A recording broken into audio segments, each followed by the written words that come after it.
Hello friends, today we are going to find out if you can spend only $155 on a guitar wireless system and have it be any good. And welcome to Music with Marky.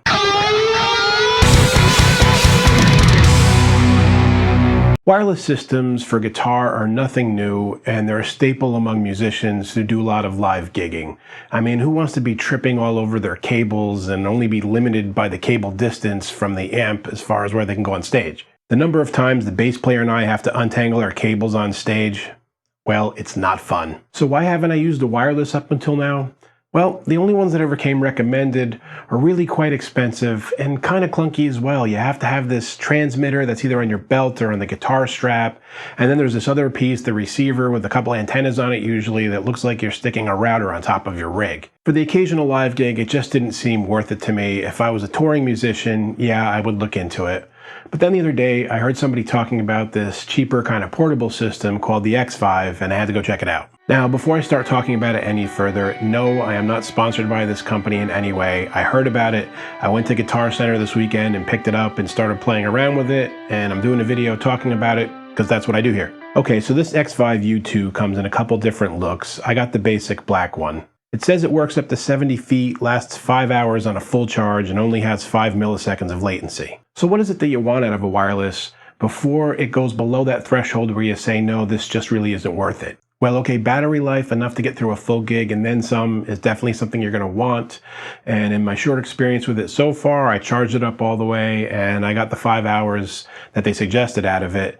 Obviously, I don't know in a year from now if it's going to degrade any, but at least out of the box, it definitely meets those requirements.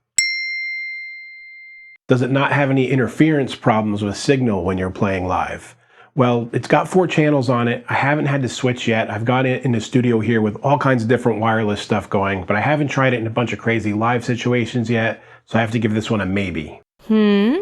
Like I said, though, I've got a lot of wireless stuff in this studio, and I definitely didn't have any interference problems, and when the guys were using other wireless stuff upstairs, no problems at all. Next, does it work from far enough away that you can get all the way to the other side of the stage and move around without losing signal? All right, so I've put this thing outside, about as far away from it as I can walk.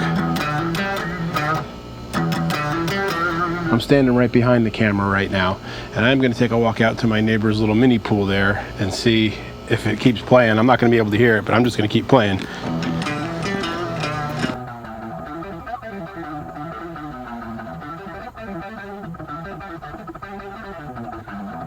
I must be getting really small now.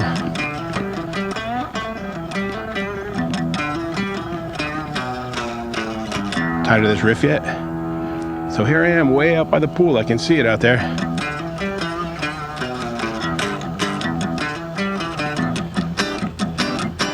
I have no idea if it's playing, if it works from this distance, but this is as far as I'm going to get with it. We'll find out when we get back inside. Well, I am definitely not going to be playing on any stages larger than what you saw there anytime soon, and that was definitely greater than 70 feet, so that's definitely an okay. And finally, does it sound good? Do you lose any of your guitar tone? Well, for the live sounds there, walking around playing through the amp, I couldn't notice any degradation in the tone at all, but let's put it into something a lot more rigorous, test it in the studio, and do it right back to back.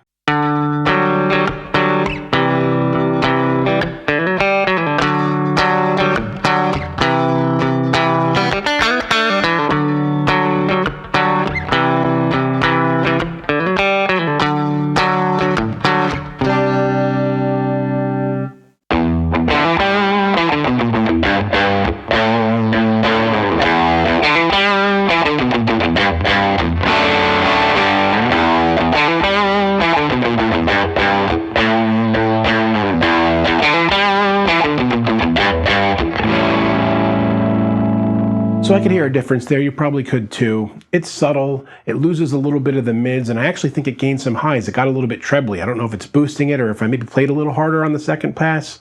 I'm not sure, but I would definitely say in a live situation, you are not losing any kind of tone that you would be worried about, and a little bit of more treble, I don't think there's any problem with that. I wouldn't use it for recording. I want to keep the signal as pristine as possible, but again, for a live situation, I give it the okay. And for studio, we're going to go no-go. So my conclusion is this: it's a really easy to use, very convenient system, and it's the real deal. The plugs are on a swivel and fit in anything that I've tried to plug it into, even with all my goofy guitars with the weird ways to put plugs in. It charges via standard USB, and it's got that little Y plug like you saw there. The range is great, and the sound is more than good enough for live use, and the price is right. Good job, Xvive.